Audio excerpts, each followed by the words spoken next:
Yo, what up, guys? Welcome to Faded Town, the number one Pokemon podcast in the world. These are facts. Look them up in a book, Google it, whatever you got to do. You know, I'm gonna ride and die on that being facts for the end of time. You know. You said that forever, man. exactly. This week, this is our Thursday episode. This is our Pokemon weekly breakdown. I got Jesper joining me. We had another guest. They didn't show up, so I know it looks like a one-on-one thing, but we're doing the Pokemon breakdown this one. Once Jesper becomes relevant again, we'll get him back on the one-on-one. I'm just playing, dude. I'll take it. First time watching, make sure you like, subscribe. I think I'm gonna start doing this thing. So if you leave like a review on iTunes before we start every episode, I think I'm gonna read some of the reviews. So if you want to get on the episode, go over there and leave a review, even if it's bad. I know I'm asking for really bad shit at this point, so I shouldn't say that. But I think it would be funny. Bad reviews are the things you can That's where you get better, right? Well, so if you improve on the bad as long reviews, as it's good, as long as it's a good criticism. If it's funny, if you're just being funny, then it's just funny, you know. But if it's criticism, take off your bear hat, then yes. See, that's just funny. It. But yeah, if you wanna do that, I think I'm gonna start doing that. So head over to iTunes and leave a review on that. We're gonna talk. We had a couple announcements. We had EU versus Japan, right? I didn't watch it. But we should cover it. Neither did I. Well, I'll look at. I seen the results. I think that's good enough. Who won? EU won. But the whole thing's weird. We'll talk about it. We'll jump into that. Yeah. And then there's no more theme decks. There's a lot of standards changing a little bit. So we're gonna talk standard. Expanded. There was no expanded tournaments this week. But I still want to touch it. I want to just jump into standard because that's pretty much what everyone's playing right now. And if you look at the last big event, which was my boy Cash won with Scorch, which that deck's been popping up in this PokeStats chat a lot, and it's good. You know, it's just good.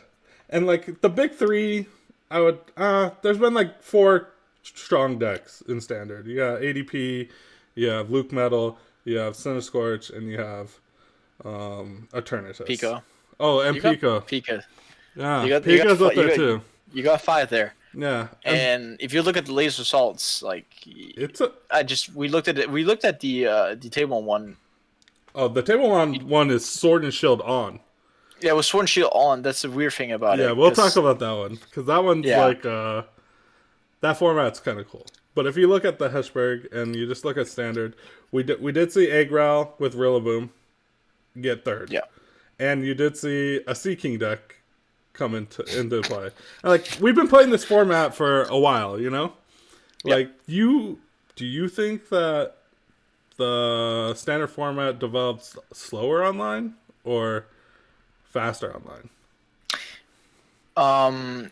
If you compare to other times where we had other formats, I think this format's actually developing slower because there are less relevant tournaments. Because if you compare that to in real life tournaments, you had Tord, who had the same format for 3 internationals, creating 3 different Zork variants, which are game-breaking all the time. That's true. Which no one knew of. So that's one thing about it, where you could say that, okay, that format did develop a lot within the same many hundreds of cards, right? Whatever sets it is, yeah. Yeah, so I'm definitely a believer of that. The format develops slower online because there's nothing relevant to play other than Players Cup, which is not even too relevant when you compare that to a real life regionals and internationals, really. Yeah, I think it's tough, because I think there's more tournaments. I mean, the numbers aren't as high, but if you look at Limitless or play.limitless.gg, there's almost a tournament every day. And for a while, I'd keep track of it, and you're looking at the same decks over and over and over. But then you look at this one, and you're like, oh, now we have a Rillaboom that's doing something. And then we have this Sea King that's relevant. And I don't know how well. We'll look at that deck, because that deck's kind of funny. I think people will try to play it. I personally think it was like a one-off luck thing that's not going to be a real thing. But we'll talk about it. Yeah, definitely. As it comes to development, it's hard to tell, because like we have a massive. Well, I guess we had a massive amount because we always had cups. You know, cups were every weekend. So development, I don't know, but it all comes down to how much you think these players are putting effort into the game. You know. Yeah, definitely, and like. Go ahead. I was thinking of cups as the place where you already play the deck that is known. Yeah. You never saw many surprises off of cups, really. Back when we had city marathons, that was quite different, because that was a different way to play the tournaments, because now cups are once a week, twice a week, and you're in a different thing, because the cities were a constant tournament where you had that every second day for a month, right? So it's way different. And I think the cups, you're not allowed to take as much risk as before time when we had city championships, because you needed to take risks in cities because you had to win 4. Yeah. And you only had the winter period to win them.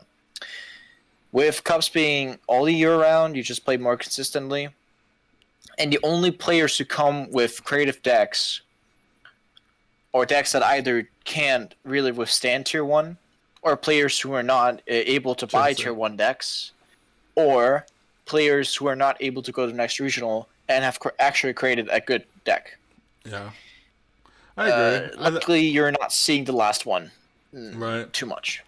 Yeah, it's crazy because like we never had that like thought of comparison, because we always had cups. We never thought we were never gonna have cups. So to look back at like how we did things, because you're right. We would go, there'd be a regional. Something at that regional would do well. And the next 4 weeks, that deck would play in a bunch of cups. Like you would go, okay, I'm going to this cup. What won the last regional? I need to be able to compete against that deck, because that deck's going to be played throughout this cup. And now that we're not in that, it's like, I don't even know. Like, everything's on the table now, because there's no events to compare off. Because you're seeing here, Hexter, 16th of season 3. You're seeing triple ADP station from 4th to 6th. Yeah, and it's just like a 4th one, and like 4 out of top 8 is ADP. But you still see Eternatus, you see Aggro, you see Sandy Scorch, and you saw the Seeking deck, of course. Yeah. You're seeing, but if you look down the standings, you're still seeing representation of people who are like, okay, online events do not matter. We're just gonna play ADP, for example. Yeah. Of course, the station variants for 2 out of 4 station variants were Look Metal, which are also part of the big 3 to 5 you said. Yeah. But if you look down the list, there's not much room for creativity, like really. So. No. I mean, there's a perhaps few we're also ones. meeting a format which is not like good for the creative players. Yeah, I don't know, because I think a lot of people. I think it's just standard for people to net deck and just go with what they think is good, even in tournaments that don't mean anything. Obviously, these tournaments, this is what we have, but at the end of the day, like, no one really cares. Like, I don't think in 2 years we're gonna be like, oh man, do you remember when Cash won the Hexter tournament 16? Like, exactly. That's the thing. It's just like, even though he did something that was quite good. Yeah. As an accomplishment, if that would have been in real life tournament, after COVID, you're not gonna see people on official Pokemon stream listing their achievements or accomplishments and be like, I won the hacks for free. I won Exactly. online. That's You're not going to see that unless that's the Players' Cup, right? So yeah. Will they? I don't even know. Yeah, they'll list the Players' Cup because it was a Pokemon event. You know. it's a Pokemon official event where the others are just like, you had 200 random people playing a tournament, but you're Yeah. not sure how good the people are, and Yeah. You don't X Y even- C. Like, Yeah, you're not even sure who the people are. Like, come on. but I think like the real thing about playing Pokemon TCG for me at least is that online doesn't motivate me. Meanwhile, it's just sitting down, playing against a real life opponent, look them in the eyes, and try to outplay them in real life. Just looks more like It's like looks stronger. I don't know. It's there's an argument for both. You know, there's an argument that there's going to be players that play a lot better when they're just at home chilling, vibing out to music, and playing the game. Where when they go to a live event, it's a lot more intimidating. There's a lot more. You are actually sitting across from someone, and you're surrounded by a bunch of people that are trying to win, and like it's just a different environment. So we'll see how it translates, because there are a lot of people that are not known in the community that are playing very well in these online events, and it's like, are they doing well because they're at home chilling, or did they put in the work? Because I mean, let's be real. There's a lot of good players that haven't done anything like since it started. They're probably taking a long break. Like I talked to Will Jenkins. He said he literally hasn't played since COVID started, and it's like, did these players grind and get a lot better, or are they in like a comfort zone? And we won't know until COVID ends and we get the biggest regional in Pokemon history, because that's probably what's going to happen. It's like, wherever that one is, it's going to be pretty crazy. But it'll be fun to see. Because before this whole thing happened, I always stated, I'll tell you right now, the standings would be a lot different if this was an online thing. Because there are players that are just better, that get intimidated, that lose before they sit down, you know? And it happens. Like when you sit across from a player like Tord or Ivanov or Jesper Eriksen. I actually tried the thing on myself, where my opponent actually says that he has a bad matchup before he sits down. Like he knows what I'm playing, but then I sit down and I'm like, dude, you're playing either 50-50 or you're missing something really obvious, which swings like the extra 10% your favor, right. But you're not willing to look at it. You're just willing to sit down and accept your loss, which is a really bad mentality, like both in sports and in card games in general, because you're sitting, like, it's like if you're playing, I don't know, like, let's say some football team was the best, but you're still going into the game, have to play against them, but you're not doing your best, which means, like, your odds of winning are still, like, down the floor, really. Yes. I didn't believe in it until I did good at that one regional where I got third. The next week I went to Cups, and like everyone, and it was an expanded cup, so I was playing Blastoise again. So everyone knew who I was, and it was like, I would sit down, they're like, hey, you're the dude that got third, right? And I'm like, yeah. And like, I could already tell that they lost. Like, they already gave up. And it was crazy to me. I'm like, oh, this is how these players feel? It's like, why? I don't know. I don't think I've ever had that mentality.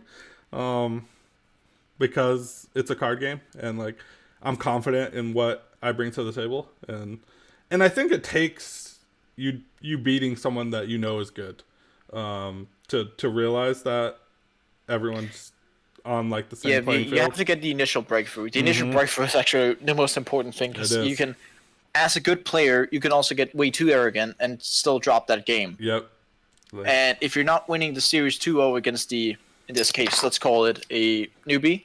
Yeah. If you're not winning the series 2-0, but you drop the second game, who knows what might takes on their head, and then they start getting momentum. Yeah. Momentum is the worst thing you can give away to your opponent. So, of course, there's a lot of factors. You still have to be sharp as the known player to make sure that you you punish his mistake, your opponent's mistakes, you punish them, and you still are, yeah, how do you say, like, you still just do the thing. Yeah. You don't think about anything besides it. Yeah. I could, like, one of the biggest examples I can think was I was playing almost a 60 card mirror match against Roll Ready. It was right when Green Zard came out. And the only card difference was he had a judge in his deck, and I did not. And we were playing it out. It was game 1, and we pretty much had the same deck. I could tell that we pretty much had the same deck. So I'm like, okay, ideally right here, I can set up a turn where he cannot stop a Lieutenant Surge play from happening the next turn. And I set it up, and like I made it super obvious. Like I got the Lieutenant Surge. Like he knows I have it in my hand.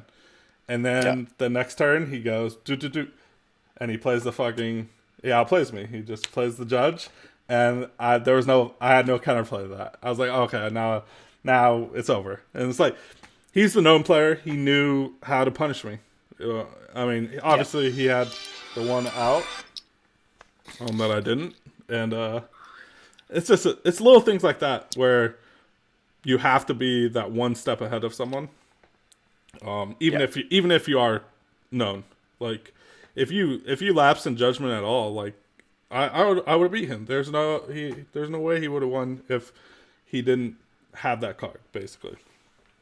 And definitely it's about taking the flips in your advantage, or also the big thing about many good players, they some type of players have pet decks, which either makes them weaker or stronger depending on what kind of deck it is. Like for example, I use the example of myself playing Pidgey for a regional without having playtested, getting top 64, and then I've only actually gotten better and better and better and better results with it. I haven't gotten under the top 64 mark at a regional after that when I've had a finish.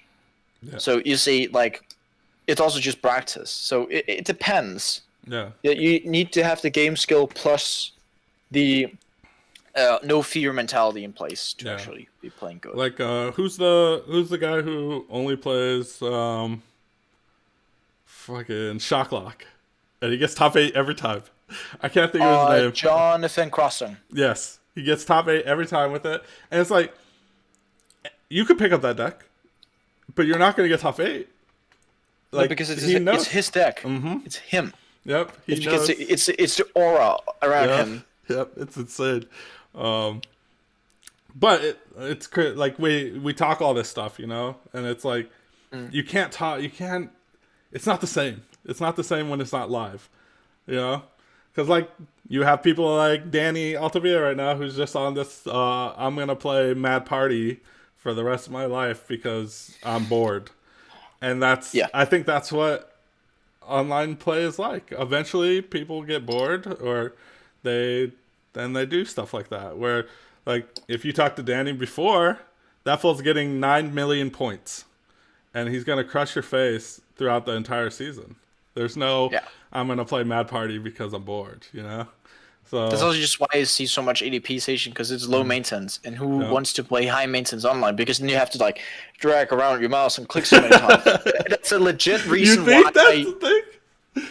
No, that is the reason why I don't play anything else in ADP, because I'm bored. And I'm like, this deck's obviously strong, and I don't know if I even want to try and counter stuff. Right, that's crazy. Or even want to try and counter itself. So I'm like, why not? It's crazy to even think like that, but like you just bring that up, you're probably not the only person who thinks like that, you know? No, but like Pidgey, when I had to playtest that online, oh gosh, I had to move my mouse at a speed that is way beyond anything, because you had a 25-minute timer, and then the animations went on. So that is not translatable to live play, for example, where I could like use my hands and like go this and like either really fast draw, look for a discard, go boom. or triple Pidgey with one hand throwing the cards. Yeah. You can't do that online because you have to do slow clicking and waiting, Yeah. and then lag response, whatever. That's true. So that changed a bit, but that's only for stall Like decks, really. control decks, yeah. Or stall, yeah. It's good. I don't know. I just can't wait till we go back. But I think the Same. online ones are cool. It gives us something to do. I don't know how meaningful they are, if they're meaningful at all. But it's fun. And Yeah, but we have to wait because if we are gonna have worlds, if that's a yes. big if, it would be in exactly 8 months. Yeah. Who knows if most players have been vaccinated or the vaccines in the countries work, and Yeah. if we're actually gonna have live worlds, because missing worlds 2 years in a row would be unbearable for anyone. It's tough. So Like there's a lot I of hope players before this ever happened in March. I was interviewing a lot of players, and 2 years ago that was their last season. They're like, I'm gonna do this Worlds, do my best, and I'm gonna hang it up. Now we're going 2 years without Worlds. It's like that's such a big change of plans. Like, I mean, my personal goal was to get my Worlds invite, do my best, and then I'll make a decision because like a lot of people, I mean myself, I kind of form my life around traveling, you know? So it's like I make sacrifices to travel to these events, and um for me to have to wait almost 3 years now, that's putting 3 years of my life basically in this loop of zone where like it's kind of stupid to do. But I want to compete at least once at the Worlds, and then if I make it, then I can figure out my life. That's like that was my goal. I was like, yeah, I'm gonna sacrifice all this shit. I'm gonna go travel, get my points, and do this one experience. And now that one that 1 year has turned into a 3 year thing, and it's like, how long can I do this? You know, it's like. And like the whole thing is up in the air. We don't know how many points we're gonna need. We don't know what's gonna happen. And yeah, we don't even know if Worlds is gonna be held this summer, which yeah, I is don't a even great know. bummer. It is. Um, Raul thinks it's gonna happen, but but the thing is just I don't like, know. okay, you're getting the vaccine rolled out in the US. We're getting it in Denmark in around a month. They already got in the UK, but the thing is just you're not going to be sure, and Pokemon has to at this point already, they have to at least within these next 2 months take the decision if Worlds is going to be held or not. Yeah, it's They hard. they can't literally they can't say 2 months before tournament, yo, we're having Worlds in London, because then people traveling from like really far across, you for example from Nevada or Yeah. whatever West Coast US, or even the US, Asia, whatever in general that isn't you, are going to say we can't. Yeah, It's impossible for us to plan I mean, only 2 months ahead in the future. I already Because have the money I can just book a saved, flight. but it's just like it's like Yeah, but it's not dependable on money saved. It's also time management, and it's yeah, also having a grown-up life. yeah. That's the hard part. It's like I have to Because for figure it me, out. yeah, for me, next August, I'm gonna likely have a job full time. Mm-hmm. That's what But I'm how saying. do you go up to your boss 2 months ahead and say, yo, I kind of want to take this week off, but I'm not sure because of COVID. And then, yeah, oh, yeah. You see, that's not functioning very much. It's hard. It's hard. So we'll see. I think the decision. I don't know. It's gonna be. I think we'll get an ample amount of time, if they decide. Which I'm in the page that let's just not do it. Like I don't think we've had. I want a full season. I don't want like two weeks to prep and like all right, everyone who has 300 points or higher can go, and like it would feel weird. I know it's like the 25th anniversary, and they probably have some crazy stuff planned, and I know they want to do it, but Like, it just won't feel right. Like, in my opinion, like either way, if they do something like that, I'm gonna want to have to go for it again, which kind of sucks. You know, it's like I don't know if I make it and then it's on some like 300 point thing. It's gonna feel so weird. It's like because I firmly stand with like I wish it would be more exclusive. I hate the open. Like I feel like Worlds should just be for Worlds and nothing else, and we should just celebrate the champion and celebrate the year. Um, but if you just let anyone with like 250 to 300 points in, it's gonna be massive if people can travel and like people won't care as much. You know, I think I lost your mic. Back. There you are. Yeah. Yeah. You're mentioning exclusiveness, which Yeah. is a thing that like, people I've talked about, like mainly people like Jimmy Pendarvis, for example, that are talking about this exclusiveness of Worlds. I don't want to be playing day 2 of Worlds and not having the crowd behind me because they're playing in an open. I agree. Why would I want that? Yeah, Because exactly. when I won Worlds, I could have had a lot bigger crowd if it wasn't for people playing across the street somewhere in San Francisco playing these open tournaments. I want people. It might sound pretty arrogant, which it kind of does, It's but not. when you win Worlds, you gotta freaking celebrate that. Like that happens once in a life, or 3 times if your name's Jason Lisinski, and never if your name is Ross Coffin. But it's just you're in such a spot, and you need people to see because it's also a very good advertisement platform for people such as myself, Limitless as my team, and anyone getting on stage, even for just one stream match at Worlds. If you have that way more people, it's gonna look like an esports event, like with No. the CS:GO events. Like if you see, let's just say CS:GO World Championships, you're gonna have a stadium or an arena filled just to watch one match. Yep. You could have the same with Pokemon. Good. Of course, the trading card game is less fan friendly, and you have to be more understanding of the game than VGC because it's just like, yo, waterfall, oh, one hit KO, exciting stuff, right? You're in that, and then you're like, oh, Wolf Click 300k subs. Yeah. I know that boy. He's my boy. And then you're like that. So I really think that you should not perhaps get rid of the open tournaments, but have a perhaps just smaller tournaments like we had before, like pre-releases to Worlds is fine, but you don't do a massive regional Worlds because I think that actually makes for uneven competition. Yeah, and exactly because the D2 players can't compete. Exactly. I'm just a diehard. Like we're there to celebrate the year that we just all participated in, and we need to crown a champion, and we like that's how it should be. And we're kind of right now. It's like, oh, Henry Brand won. The next day, it's like, when's the next regional? What's his name? Or Xander won the Open, so he's got the most points for next year already. Okay. Yeah, he actually goes to freewheel for a couple of he goes to freewheel for a month and a half. Yeah.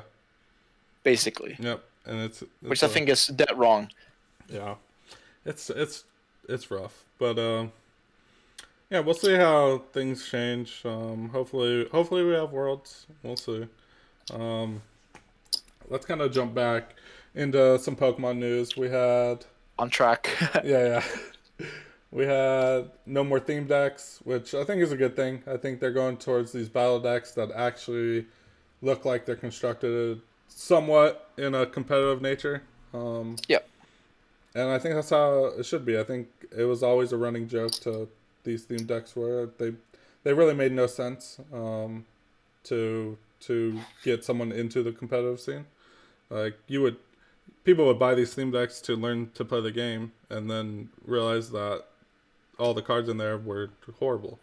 They're And awful, yeah. yeah, it's like I just wasted a bunch of money. Now I have to go buy an actual deck, and now you at least get like junipers and stuff like that. It's just like You okay, get ADP Section Core, yeah, it's like which is if you buy the Trainer's Toolbox plus the ADP Battle Deck, yeah, you're already pretty set for a good deck. which is I think That is very, very reasonable within the price range, and also Yeah. very reasonable within the power that you get in such a deck. yeah, you can And compete.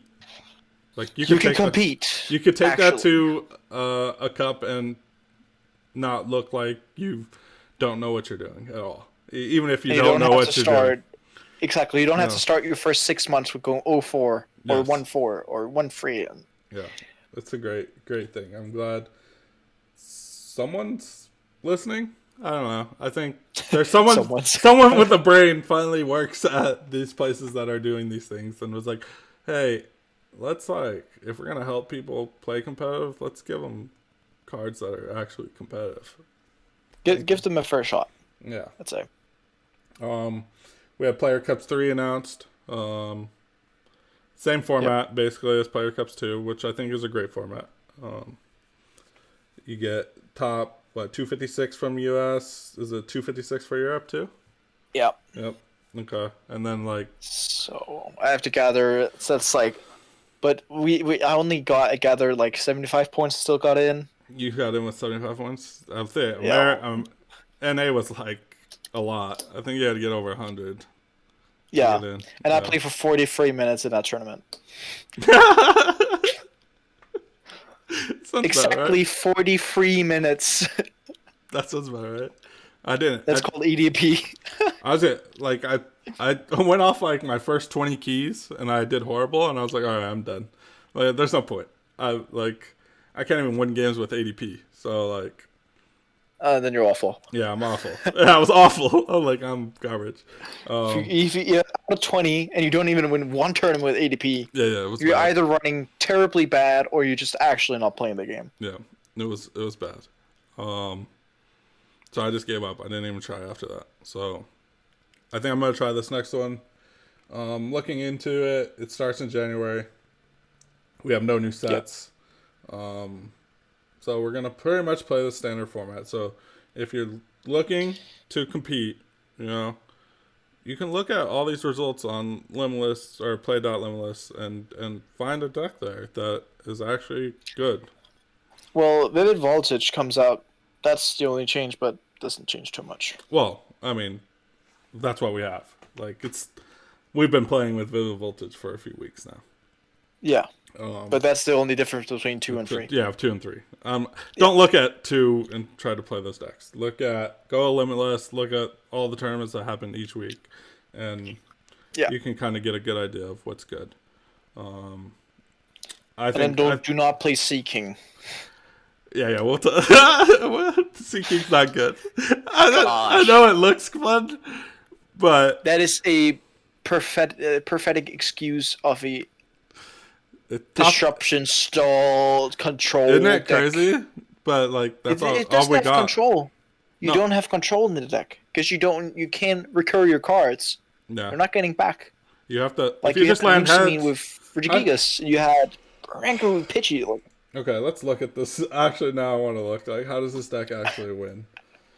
So the way you win is that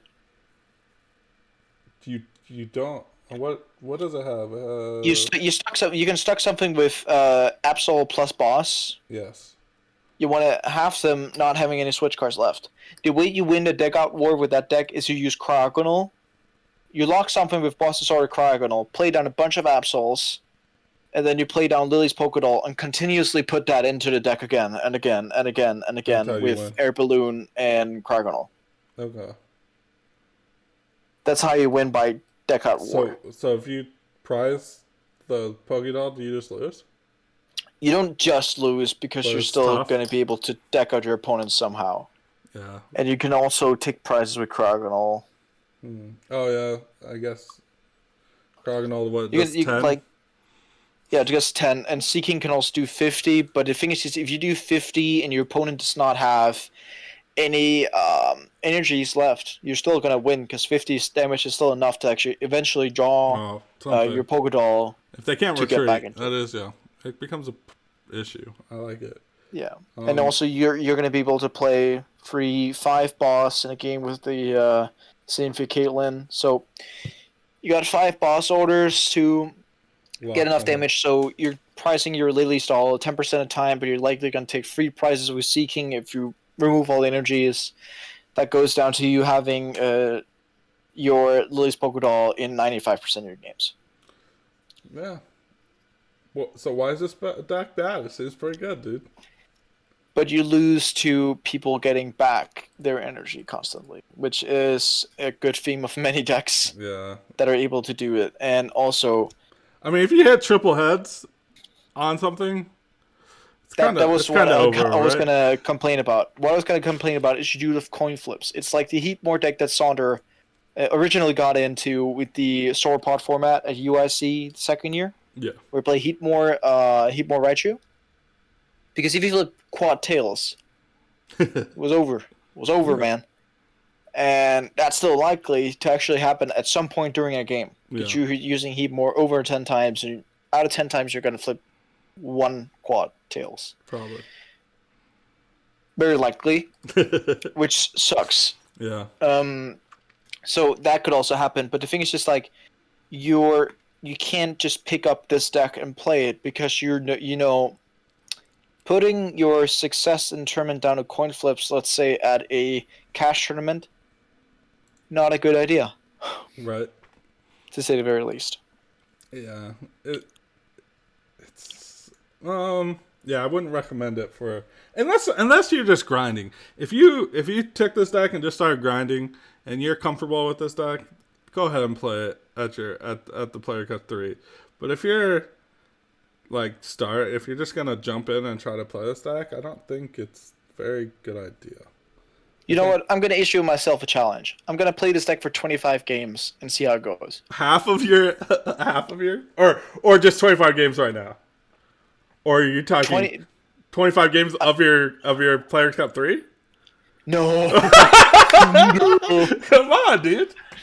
25 games right now where I put on all the statistics of how many times I've flipped triple tails. Or actually, in this case with Glimmer Triangle or Tangle. Okay. That has to be 6 tuple tails. Okay, and post it on Twitter.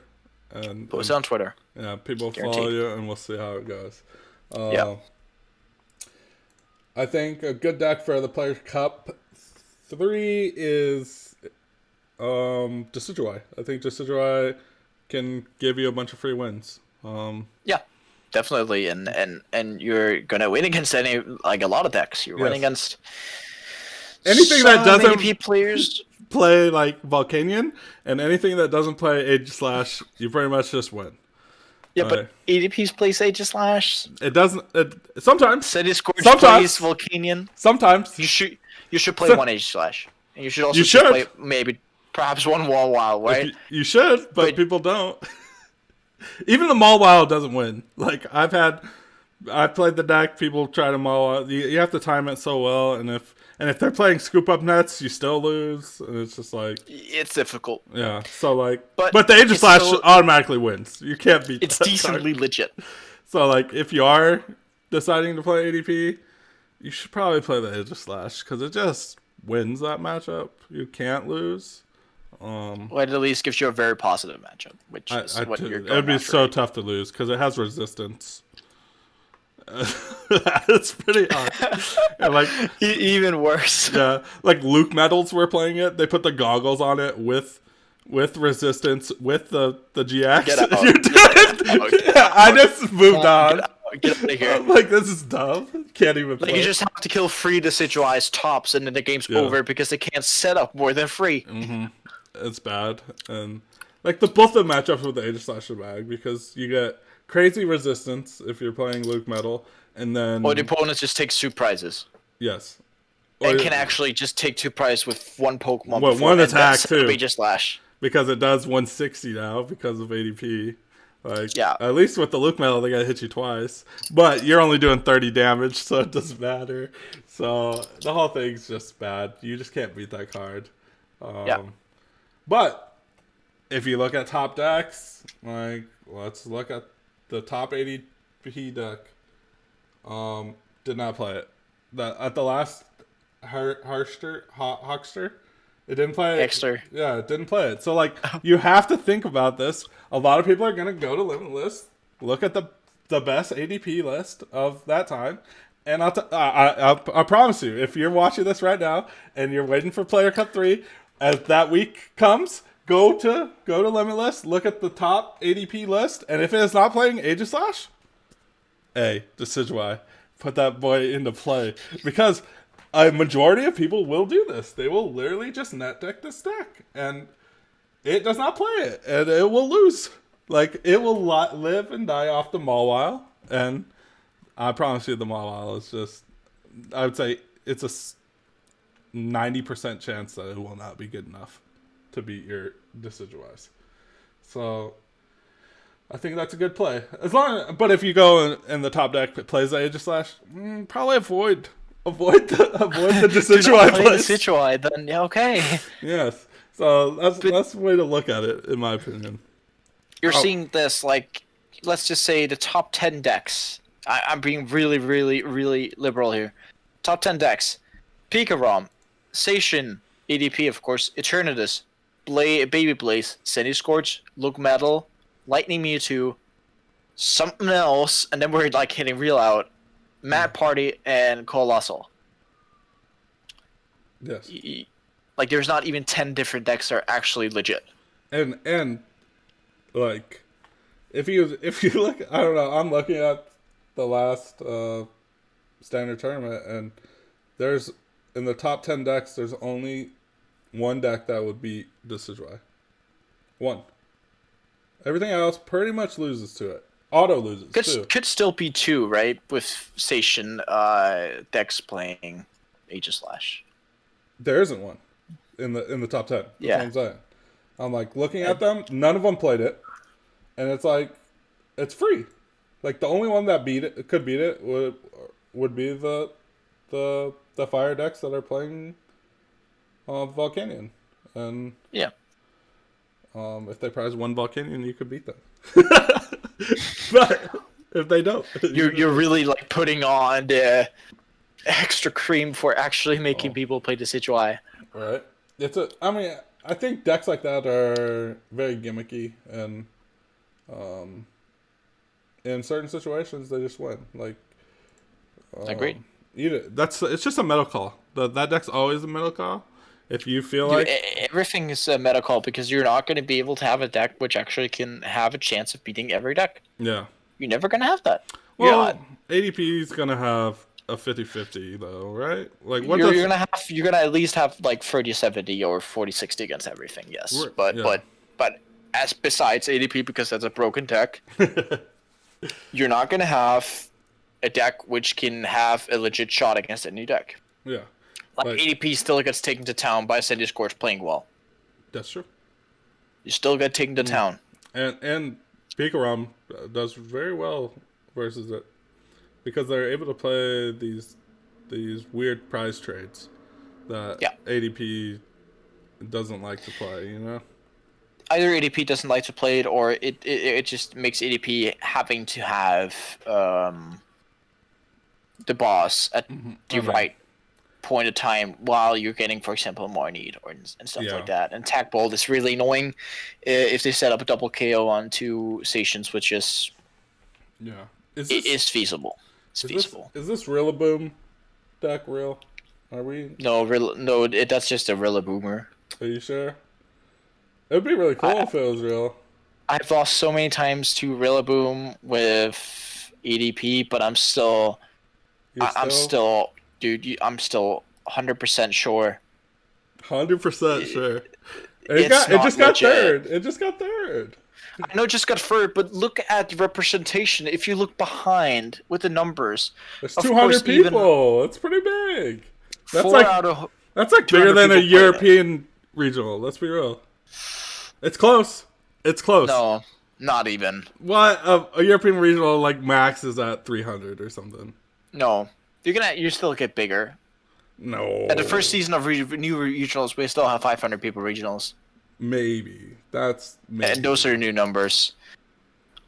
Because if I'm just gonna take my pride of proving you wrong, you know. Yes, go look. So the last for the 2019-20 season, that's a half a season even, and not global filter. We're gonna have European filter, and that means that we have Malmö regionals, which was the smallest regionals we had that season, had 298 players. Exactly. And then Bochum had 660. Had SP Paris had 350. Cologne had 730, and the regional Sheffield had 770. Okay. Or 570. So your number's a bit off, man. It's a little off, but the last one was pretty close. All right. I do get your point somehow with our player numbers, sheer numbers being less. Yes. Well, I'm just saying, like, if you want to compare it to an online tournament, you know? Yeah, online tournaments are really... It's a lot harder for online tournaments to have a massive amount of representation. Also, the only regional I played in US that season, or that'd be last season, that would be the 1920 season, was also a 470 player tournament. Yeah. So yeah, it becomes... It's the constant discussion, which we should not get into today, by the way, of the quality over quantity. Quality over quantity, and the the average player's skill. Yes, exactly. Which you can't measure that. No. But it's just some theories getting out there. No, I'm just comparing numbers wise. Yeah, because that's the easiest way to do it, right? Yeah. If you go, but I don't know. Rillaboom. I don't know. The deck looks fun. I'd try it.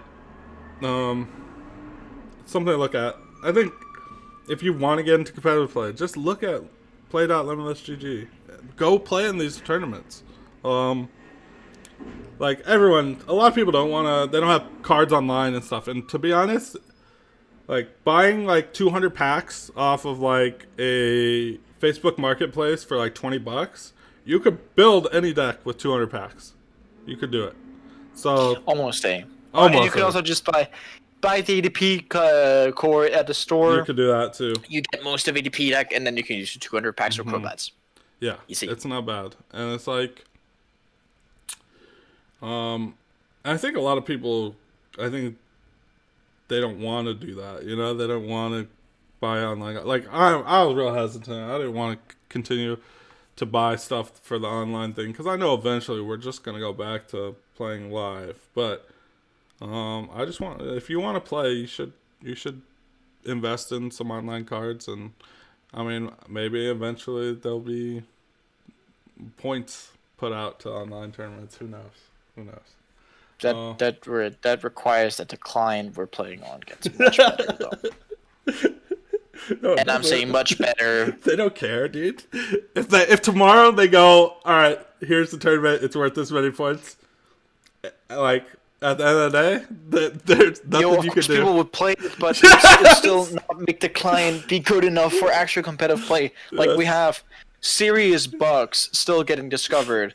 Yes, but even though we're playing for actual cash on that client, that is like PokerStars being like, you're not getting a river card today, or you're only getting dealt one card in the hand. Yes. That is the same. I remember when Tapu Koko, you would pop it, and it would just go like black screen, kind of, and like you couldn't see where you were putting the energy. You had to remember exactly which Pokemon are in the right positions, or you would mess that up. You would be like, okay. Oh, I just put energy on my Jirachi. You see, you get what I mean, right? It's just not good. Yeah, it's not good, but like. They could just do it, because, I mean, let's be real, Pokemon does whatever they want to do. They don't care. They're king of the hill, and they have nothing to prove. Exactly. If they want to... But Hearthstone could do it. Why can't Pokemon? Because Pokemon initially should be a company that has much more money than Hearthstone. Yeah, but they have a video game already that they care about. And yeah, They care about. They don't care about this video game. You know what I'm saying? They have the one on the Switch, and they have the one where? Which one? Yep. And then they have Broken. here's another shiny Charizard for you guys. Thanks, dude. Thank you. I know that if they at some point actually make a shiny Charizard legit card like Time Space Distortion from 2008. Time Space Distortion, you know what that did?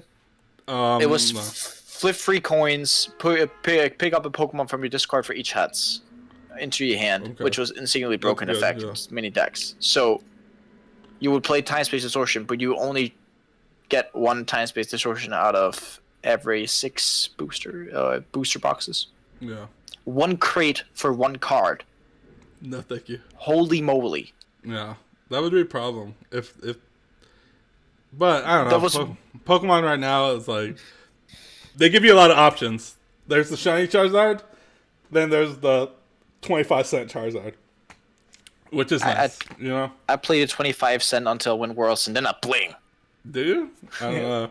I just hit up my boy Chum Lee, dude. He's like, all right, here you go, all the gold. Thanks, dude.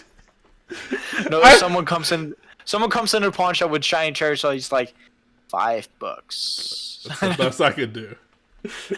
And then Yeah. Rick's gonna be like, "You used $5 on a piece of paper." Yes. Yeah. If we tie, let's just look at expanded. There wasn't much. I'm seeing like tweets that are saying it's better than standard, which I'm always agreeing. Like, I think once you have a card pool that is so high, there's so many opportunities to do new things with it. So it's just more fun. I mean, VMAXs are broken. Their HPs are high. If you like, Colossal won the last one, and it's basically Groudon on steroids. So I like Groudon. I like Groudon too. I was like when I was like I'm gonna build Groudon. Then I looked at Groudon, and then I looked at Colossal VMAX. I'm like, this thing has 100 more HP, and it does 40 more damage for the same amount of energies. And It's like when a I truck. evolve this one ends my turn. This one does it.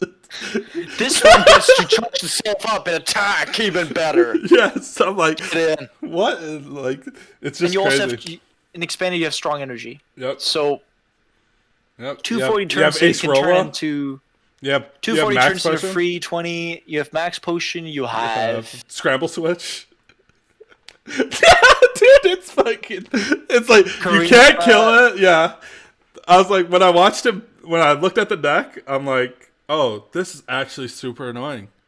It's like Wailord that attacks with modifiers. I'm like, you can't kill it. It has too much HP, and it's killing you. it's killing straight off the bat. So there's nothing to do. There's nothing you can do. I'm like, all right, this is how we're playing Pokemon now. But I mean, there's always counters in expanded. There's always counters. You could, Yeah, of course. There's just too many things. It like expanded changes too often. Like, you're like, all right, this is good, and then someone looks at that and goes, okay, if I put these 3 cards in my deck, dude, that deck sucks now. And I think that's fine though. Yeah, I love that. It's cool. Yeah, It's cool to have that, but I like the restrictiveness of standard though. That's Yeah, I think and I'm glad we have results both. expanded. I'm glad we have both. Like, I know Europe. I don't think Europe. What do you guys even play expanded? We do not have both, but Yeah. the standpoint I still have is that you should play standard as much as possible because standard is the event. It's the Yes. format you're gonna play at the 2 biggest events of the year: internationals and worlds. I agree. Equals, you should not be able to qualify for worlds by only playing expanded events. Whoa, dude, come on, why not? Who cares?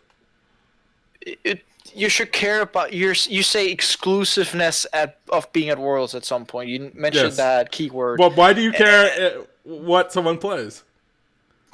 I don't care about what someone plays. I care about the format they qualified in because it's not representative of the tournament that they qualified for.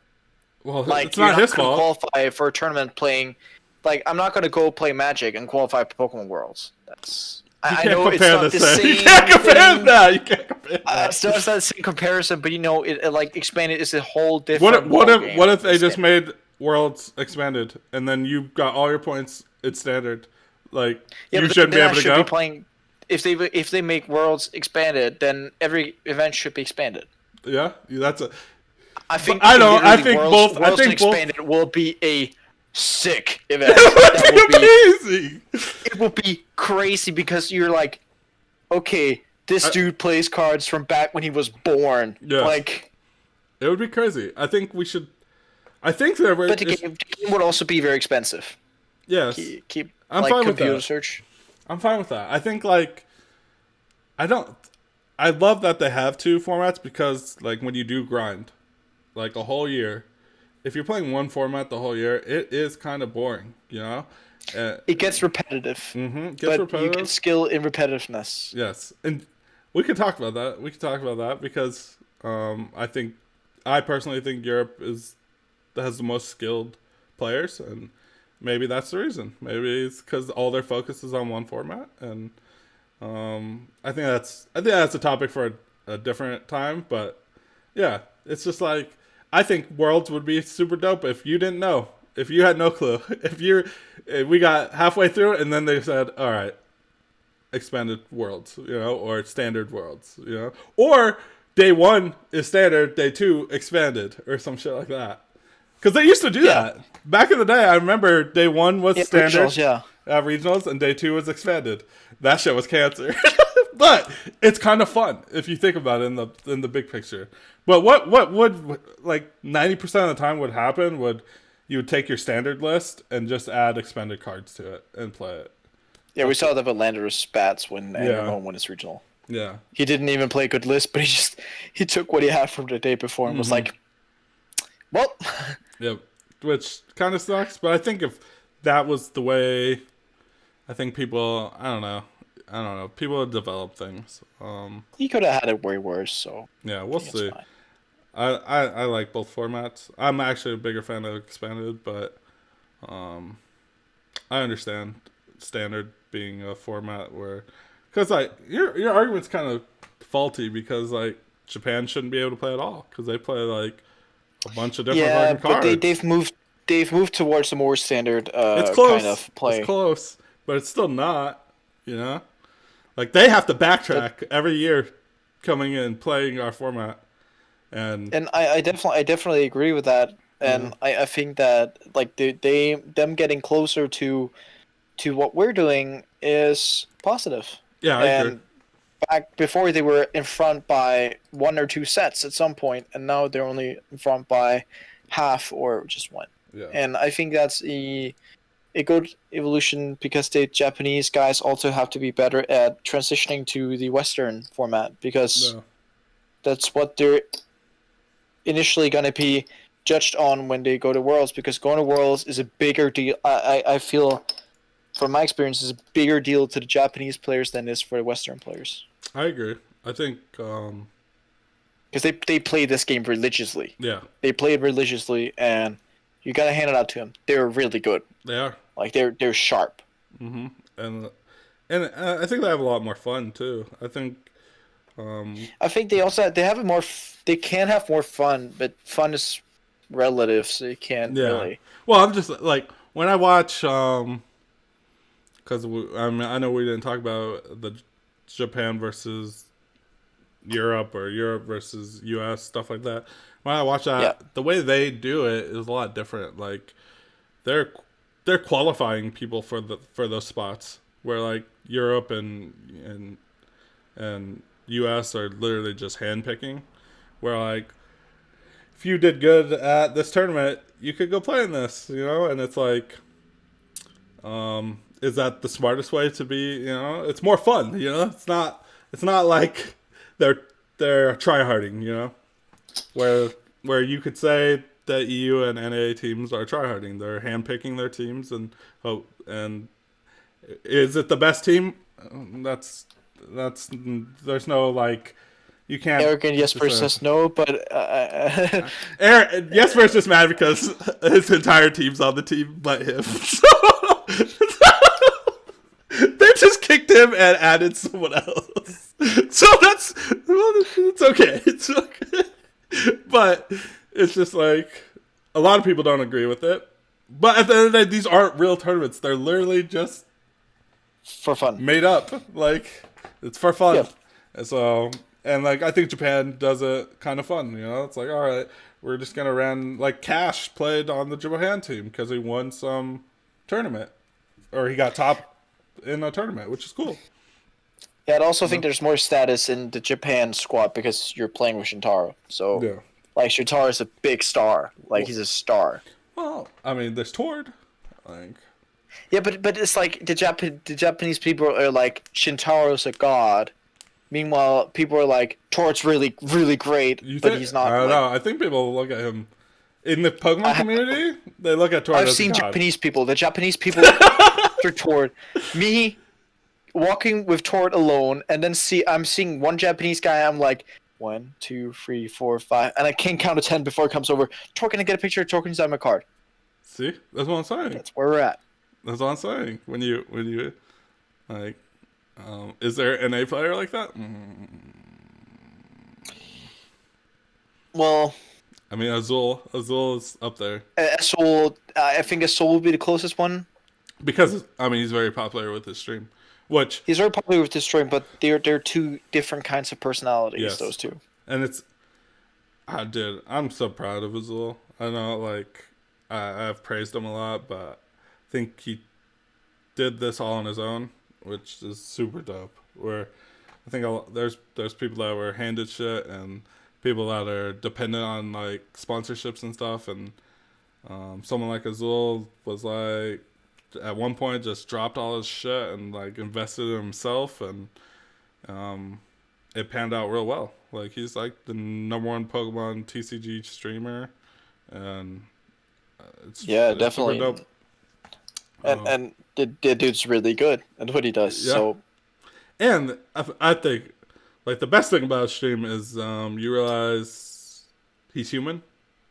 Where a lot of people put these players on pedestals, like we talked about in the past. But if you watch his stream, he has that thing that tells all the mistakes he makes. You know? yeah, And number it's of mistakes or misclicks. yeah, yep. And There, it's like, none of us are robot. exactly. But people Like people do think that like we talked about it, you know.